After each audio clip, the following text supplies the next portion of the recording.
मेरे प्रिय दर्शकों नमस्कार। मेरे प्रिय दर्शकों ऋषि ज्योतिष में आपका स्वागत है। दर्शकों ऋषि ज्योतिष समय समय पर आपका मार्गदर्शन करता रहा है।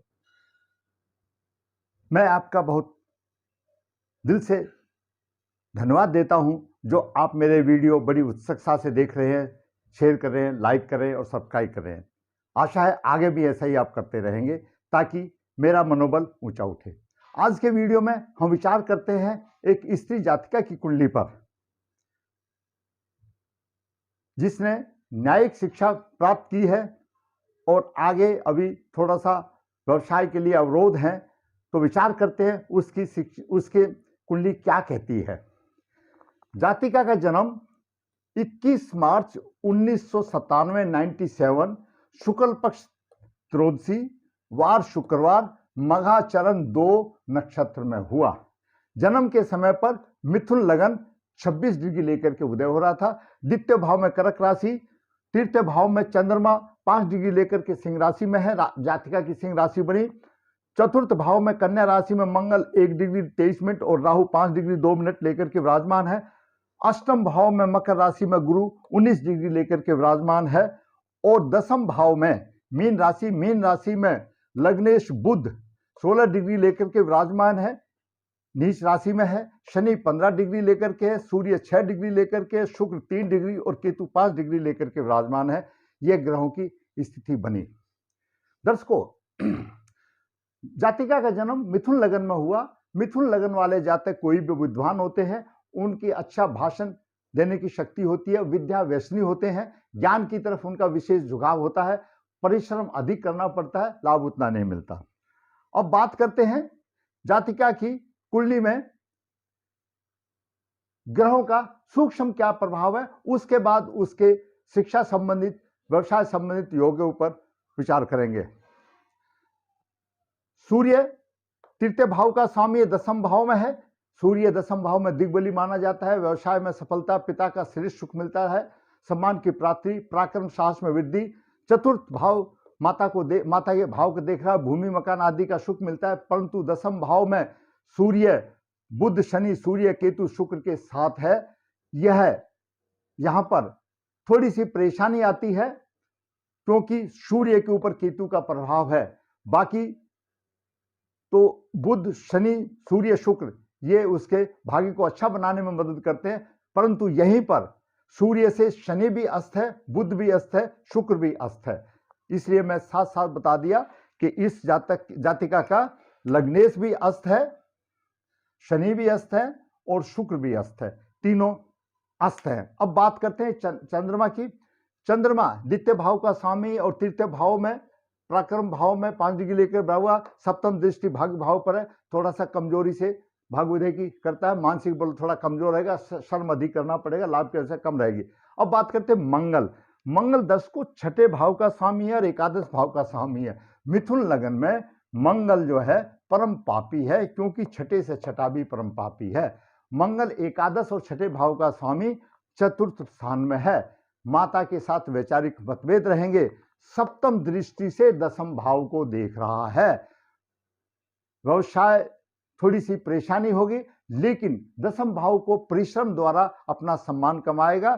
चतुर्थ दृष्टि से स्त्री के पक्ष को देख रहा है, स्त्री के पक्ष में भी थोड़ी सी परेशानी आएगी। अब बात करते हैं बुध की। बुध लगन का स्वामी, चतुर्थ भाव का स्वामी, दसम भाव में है। भाव तो अच्छा है, सम्मान का भाव है, लेकिन बुध लग्नेश दसम भाव में नीच का हो जाता है। यहां पर नीच राजयोग बनता है। विवेक शक्ति द्वारा उन्नति करेगा और सप्तम दृष्टि से अपने छठे भाव को देख रहा है। माता भूमि के पक्ष में अच्छा होगा। गले संबंधित कोई बीमारी जातिका को हो सकती है। अब बात करते हैं गुरु की। गुरु 2 केंद्रों का स्वामी है, सप्तम भाव और दसम भाव का स्वामी है। गुरु 2 केंद्रों का स्वामी है और अष्टम भाव नीच राशि में है। दर्शकों, मैंने पहले भी बताया है, गुरु का नीच राशि में होना, पाप राशि में होना पूर्व जन्म के कहीं ना कहीं पितरों का प्रभाव है। इसका वर्णन हरिवंश पुराण में बहुत अच्छी तरह से मिलता है। अष्टम भाव में नीच राशि में गुरु जीवन साथी लंबी आयु से लंबी बीमारी से परेशान रहेगा। और जातक घर वगैरह संपन्न होते हुए भी फिर भी उसको दाम्पत्य सुख में पर्याप्त सुख नहीं मिलेगा, जीवन में अभाव सा उसको खटकता रहेगा। बात करते हैं शुक्र की। दर्शकों, मिथुन लगन में शुक्र पंचम भाव का स्वामी है और द्वादश भाव का स्वामी है। द्वादश भाव का उसको दोष नहीं लगता। पंचम भाव का स्वामी दसम भाव में उच्च राशि में है, मालव योग बना रहा है। दसम भाव में मालव योग बना रहा है, परंतु सूर्य से अस्त है, उस योग का उसको फायदा नहीं हो रहा है। अब बात करते हैं शनि की। शनि अष्टम भाव और नवम भाव का स्वामी है और दसम भाव में है। शनि भाग्य उदय में देरी करेगा, 36 साल के बाद उदय होगा और प्रगति के पथ पर पिता के अवरोध में करेगा, क्योंकि सूर्य शनि का यहां विश्व योग बन रहा है। तीर्थ दृष्टि खर्चा अधिक करेगा, सप्तम दृष्टि से माता के पक्ष में थोड़ा ठीक रहेगा और दसम दृष्टि से सप्तम भाव को देखेगा, फिर जीवन साथी के पक्ष में परेशानी उत्पन्न करेगा। बात करते हैं राहु की। राहु चतुर्थ भाव में है। राहु चतुर्थ भाव में सुख का भाव रहेगा, घरेलू समस्याएं रहेंगी, घर का वातावरण ऐसा रहेगा उसको नहीं होगा। और ऐसा जातक माता पिता से प्रारंभिक से ही दूर रहता है, कहीं हॉस्टल में या इधर उधर उसकी पढ़ाई कहीं बाहरी होती है, तो बाल्य अवस्था उसकी माता पिता के साथ कम बीतती है, ऐसा उसके साथ होता है। बात करते हैं केतु की। केतु दसम भाव में है। अपमान का, घरेलू सुख की साधन की कमी आएगी। ये मैंने ग्रहों का छोटा छोटा प्रभाव आपको बताया, लंबा बहुत कुछ होता है लेकिन वीडियो में इतना नहीं बताया जा सकता। अब बात करते हैं इसके योगों की। दर्शकों, जातिका की कुंडली में मघा नक्षत्र कानून या सरकारी सेवा का प्रतीक है। जो जातक मघा नक्षत्र में पैदा होते हैं, अगर उनके ग्रहों के सपोर्ट मिलता है तो ऐसे जातक कानून, शिक्षा और या सरकारी नौकरी में उनको अच्छी संपन्नता मिलती है। द्वितीय भाव पर गुरु का प्रभाव, न्याय संबंधी शिक्षा। द्वितीय भाव पर गुरु की सप्तम दृष्टि है। ऐसे द्वितीय भाव कुटुंब का भाव है, वाणी का भाव है, प्रारंभिक शिक्षा का भाव है, उसमें गुरु की दृष्टि कहीं ना कहीं न्याय संबंधी शिक्षा की तरफ उसका रुझान बनाती है। दर्शकों, बुध पर शनि का प्रभाव, वकील की बहस। बुध अपने आप में ज्ञान का भंडार है, शनि बहस करने के, अपने प्रतिपक्ष को दबाने वाली बात, जैसे वकीलों की बहस में दबाते हैं, उसमें बुध पर शनि का प्रभाव भी होना अच्छा है, ताकि उसका विपरीत प्रतिपक्ष वकील उसका कमजोर पड़ जाए, तो वो भी जातक की कुंडली में है। दर्शकों, नवम भाव न्याय का भाव है, सत्य का भाव है। नवम भाव का स्वामी नवमें शनि दसम भाव में है। यह भी कहीं ना कहीं न्याय संबंधित व्यवसाय को दर्शाता है, और वैसे भी शनि न्याय का देवता है। पंचम भाव में तुला राशि और पंचमें दसम भाव में। पंचम भाव में तुला राशि न्याय का प्रतीक है, और पंचमें दसम भाव में, क्योंकि दसम भाव कर्म का भाव है, ऐसा जातक न्याय के प्रतीक शिक्षा प्राप्त करके व्यवसाय प्राप्ति में उसको योगदान मिलता है। अब बात करते हैं, छठा भाव कोर्ट कचहरी से संबंध रखता है। इसका स्वामी मंगल दसम भाव और सूर्य को देख रहा है। दर्शकों, छठा भाव कोर्ट कचहरी का भाव है, मंगल इसका है। मंगल सेनापति है, सूर्य राजा है। मंगल कहीं ना कहीं कोर्ट कचहरी से संबंध रखता है, और इसका जो प्रभाव जब राजा के ऊपर होता है तो वह एक सेनापति का रूप में करता है, जैसा कि सेनापति करता है। वो भी एक अच्छा न्याय संबंधित, न्याय के रखवाली के लिए संबंधित किया जाता है, वो भी एक अच्छा योग माना जाता है। दर्शकों, मंगल और गुरु और केतु का संबंध दसम भाव से हो, क्यों? मंगल गुरु केतु ये न्यायपालिका को कायम रखने में सक्षम होते हैं। ये इनका प्रभाव न्याय की रक्षा के लिए पराक्रम का बोल करने में, पराक्रम का बल प्रयोग करने में इनकी क्षमता अच्छी होती है। इस प्रकार मंगल और गुरु केतु का संबंध दसम भाव से अगर हो तो ऐसा जातक न्याय प्रणाली में अपना व्यवसाय कर सकता है। ये 1 2 3 4 5 6 मैंने 7 योग इस कुंडली में बताए। इन 7 कुंडलियों से कहीं ना कहीं ये जातिका न्याय संबंधित कार्य की तरफ रुझान इसका रहा, और जातिका ने न्याय की पढ़ाई की। अब प्रश्न आता है, शिक्षा तो जैसे तैसे पूर्ण हो गई, अभी सूर्य की महादशा चली, सूर्य केतु से पीड़ित है, जबकि उसको देना चाहिए, सूर्य केतु से पीड़ित है, प्रबल पितृदोष है, पितृदोष निवारण करना चाहिए। बुध शनि शुक्र अस्त हैं।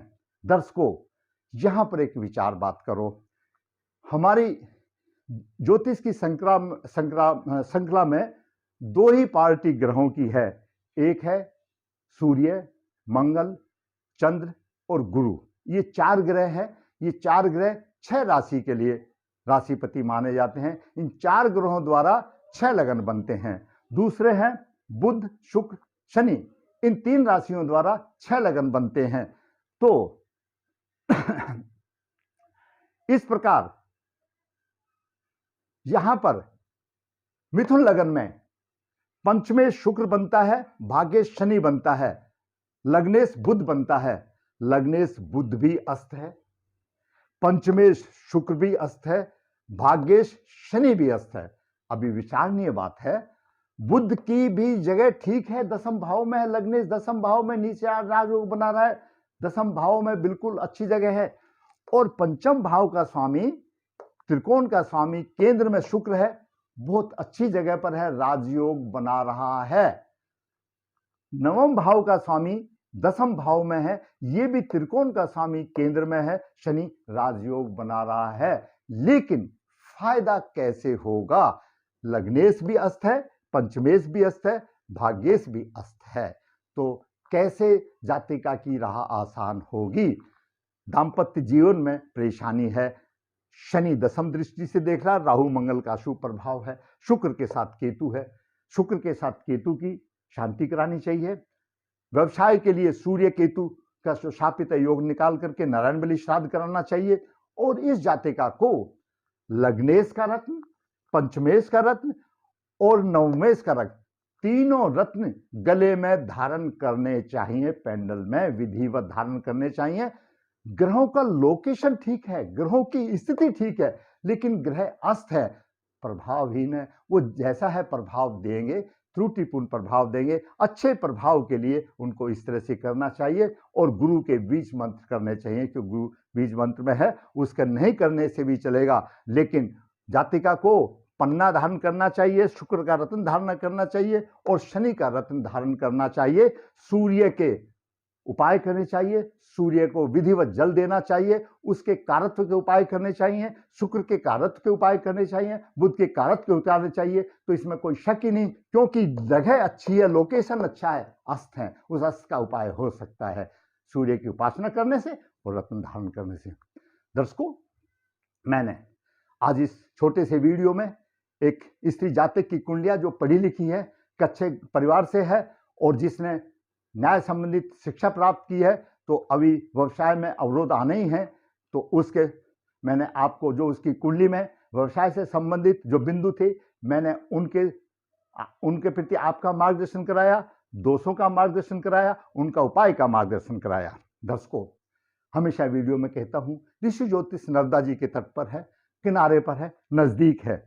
यहाँ पर पितृदोष पूजाएं, कालसर्प दोष पूजाएं आदि का ऑर्गेनाइज किया जाता है। जिस इच्छुक की, जिस दर्शक की इच्छा हो, वो ऋषि ज्योतिष से संपर्क कर सकता है। ऋषि ज्योतिष में हाथ से पत्रिकाएं लिखी जाती हैं, एक एक पत्रिका 30-30 पेज की हाथ से लिखी हुई पत्रिका लिखी जाती है। उसके बाद यहाँ पर आपका विश्लेषण किया जाता है सूक्ष्म रूप से, उसका पूरी रूपरेखा हमारे दिमाग में होती है। अगर जिसने पत्रिका लिखानी है, पत्रिका वो लिखवा सकता है। ऋषि ज्योतिष कन्या भावक के लिए गुण मिलान बिना किसी शुल्क के अभिभावक की राह आसान करने के लिए व्हाट्सएप करके भेजा जाता है। जो फायदा उठाना चाहता है उठा सकता है। ऋषि ज्योतिष वास्तुशास्त्र में भी पीछे नहीं है, वास्तुशास्त्र में भी ऋषि ज्योतिष से आप संपर्क करके अपना लाभ ले सकते हैं। दर्शकों, अंत में फिर कहूंगा, आपको ये मेरा वीडियो अच्छा लगा है, ज्ञानवर्धक लगा है, आपका इससे कुछ ज्ञान की वृद्धि होती है, आपकी कुछ राह आसान होती है, तो आप अपने दोस्तों को, रिश्तेदारों को अवश्य शेयर करें ताकि वो भी लाभ उठाए।